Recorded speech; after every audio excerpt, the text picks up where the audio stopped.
did happen. Statements will be there like, fishes appeared in many shapes and sizes.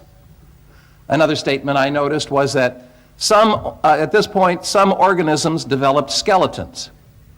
The ultimate origin of life, the first appearance of life, was described as emerging from chemical reactions.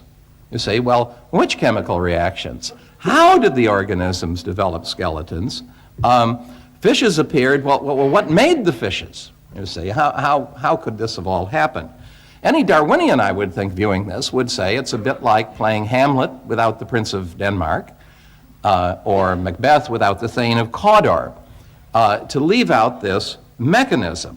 In fact, this was one of the first points that Charles Darwin himself made in 1859 in his classic, The Origin of Species, where he said, in the opening chapter, "In considering the origin of species, it's quite conceivable that a naturalist, reflecting on various kinds of scientific evidence, might come to the conclusion that each species had not been independently created, but had descended, like varieties, from other species.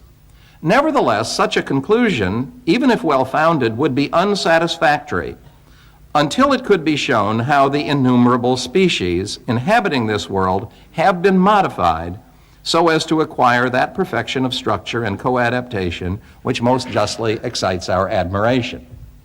And indeed, Charles Darwin became world famous and a figure for the history books, not because he was the first person to think of evolution, but because he gave it a plausible mechanism through natural selection that could explain how it occurred. And that, many would say, is the real science of the matter, not just a description of things appearing we know not how, but a specific scientific theory of how this occurred. Now, Richard Dawkins, as the contemporary interpreter of Darwinism, states the main point at issue admirably in his book, The Blind Watchmaker, the very book, incidentally, that I first picked up from that scientific bookstore on my way to my office at University College London about 10 years ago.